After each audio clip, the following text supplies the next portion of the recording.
Hello दोस्तों, welcome to my YouTube channel. I hope कि आप सब बढ़िया होंगे। तो इस वीडियो में हम बात करने वाले हैं सीएस एग्जीक्यूटिव जून 24 अटैम्प्ट के लिए। अभी आपके पास अराउंड 6 मंथ्स का टाइम बचा हुआ है, तो इन 6 मंथ्स को आपको कैसे अच्छे से यूटिलाइज करना है, तो इस वीडियो में आज हम डिस्कस करने वाले हैं। तो चलो वीडियो को स्टार्ट करते हैं। ये हमारे सीएस एग्जीक्यूटिव के सब्जेक्ट हैं। CS executive for June 20 attempt.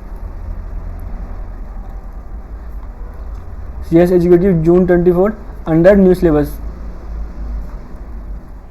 तो मेरा सीएस एग्जीक्यूटिव में 18th रैंक आया था। तो मैं आपको बताऊंगा कि मैंने क्या स्ट्रेटजी फॉलो किया था। तो देखो, ये आपके 7 सब्जेक्ट हैं। इनमें से जो ये फर्स्ट 4 सब्जेक्ट है, ये आपका ग्रुप 1 में फॉल करता है। ग्रुप 1 कह लो या फिर मॉड्यूल 1 कह लो। और ये 5 to 7 ग्रुप 2 में फॉल करता है, ग्रुप 2 या मॉड्यूल 2। ठीक है।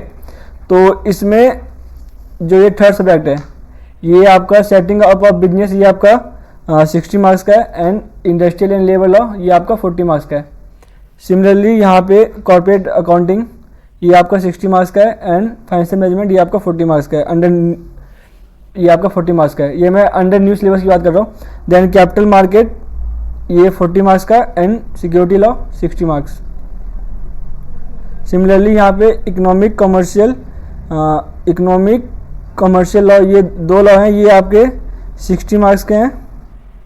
एंड ये इंटेलेक्चुअल प्रॉपर्टी लॉ, ये 40 मार्क्स।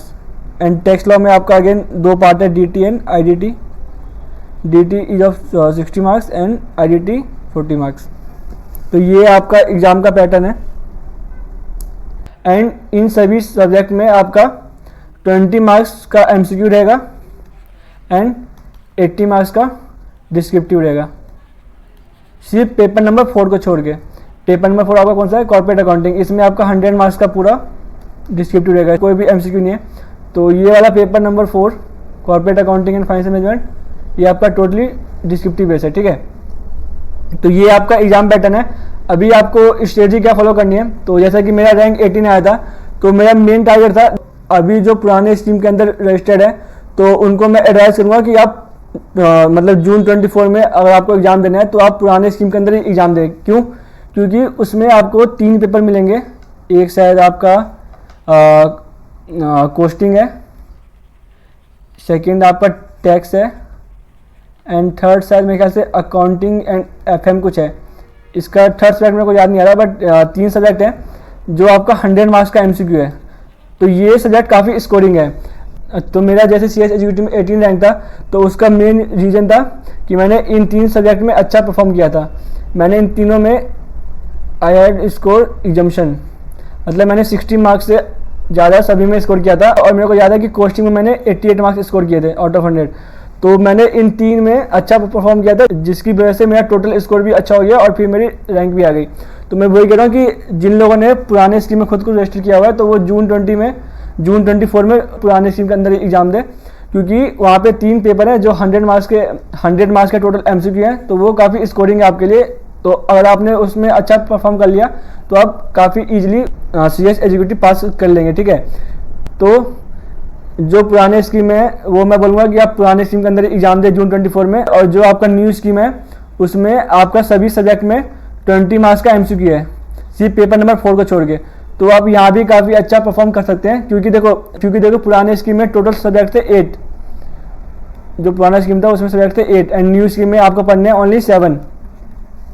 तो यहाँ पे भी आपका फ़ायदा हो गया, क्योंकि आपको 1 सब्जेक्ट आपको कम पढ़ने हैं और प्लस में आपको सभी पेपर में 20 मार्क्स का एमसीक्यू मिल रहा है, ओनली पेपर नंबर 4 को छोड़ के। तो यहाँ भी आप 20 मार्क्स में 15 मार्क्स लाने का टारगेट कर सकते हैं इन एवरी सब्जेक्ट। ये मैं मिनिमम बोल रहा हूँ, आप इतना टारगेट कर सकते हैं, तो उससे भी आपका स्कोर काफ़ी अच्छा बन जाएगा। तो मैं वही कह रहा हूँ कि आपको एमसीक्यू पे काफ़ी ज़्यादा ध्यान देना है, चाहे आप पुराने स्कीम के अंदर एग्जाम दें या फिर न्यू स्कीम के अंदर एग्जाम दें, क्योंकि दोनों जगह आपको एमसीक्यू मिलेंगे और वो काफ़ी स्कोरिंग है। ठीक है। तो ये मैंने आपको बता दिया। बाकी यहाँ पे मैं आपको कुछ चीज़ें एडवाइस करूँगा, जैसे कि फर्स्ट है कि आपको इंस्टीट्यूट का स्टडी मैट रेफर करना है। आपको इंस्टीट्यूट का ही स्टडी मैट रेफर करना है। बट मान लो कि अगर आप कोई रेफरेंस बुक रेफर करते हैं, मतलब जहाँ से आप कोचिंग ले रहे हैं वो वहाँ का रेफर कर रहे हैं या कुछ, तो वहाँ पे आप एक बार इंश्योर कर लें कि आपका कोई भी कंसेप्ट मिस नहीं हो रहा है, क्योंकि ये पॉसिबल है कि आपका कुछ कंसेप्ट जो कि स्टडी मैट में हो वो आपको रेफरेंस बुक के अंदर ना मिले, ठीक है।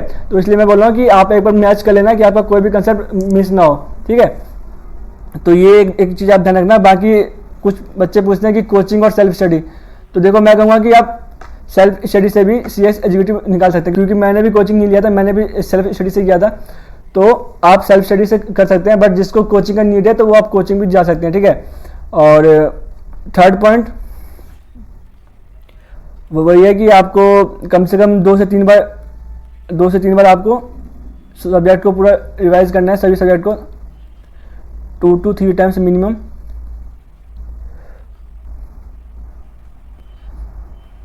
बाकी आपको मॉक्स वगैरह ज्वाइन करने हैं, मॉक्स ज्वाइन करने बिफोर एग्ज़ाम, ताकि आपका ढंग से प्रैक्टिस हो जाए, ठीक है।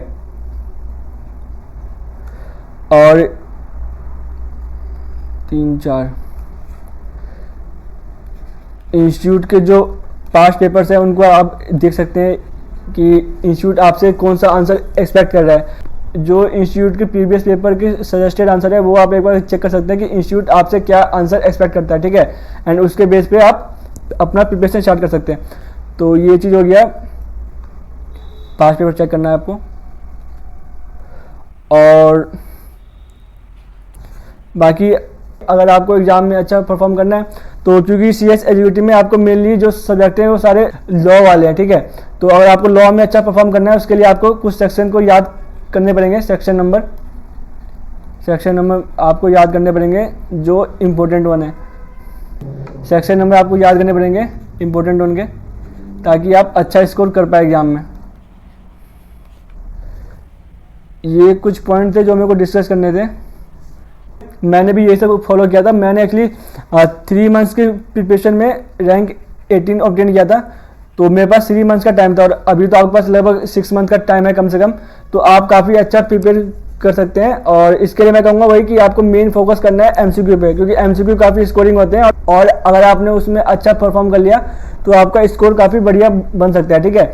तो इसलिए मैं कह रहा हूँ कि MCQ पे ध्यान देना है। और चाहे आप न्यू स्कीम में एग्जाम दे रहे हो या फिर पुराने स्कीम में एग्जाम दे रहे हो, उससे कुछ फर्क नहीं पड़ता, क्योंकि वहाँ पे भी थे MCQ और यहाँ पे भी MCQ। फर्क बस ये है कि वहाँ पे आपको 3 सब्जेक्ट में थे 100 मार्क्स का, और यहाँ पे आपको 6 सब्जेक्ट में मिल रहा है 20 मार्क्स का ईच। तो यहाँ भी आप अच्छा परफॉर्म कर सकते हैं सभी सब्जेक्ट के अंदर, अगर आपने MCQ ढंग से किया तो, ठीक है। और बाकी यही पॉइंट है जो मेरे को डिस्कस करना था। और अगर आपको कोई भी डाउट है तो आप मेरे से कमेंट पे पूछ सकते हैं, मैं उसका आपको रिप्लाई कर दूंगा।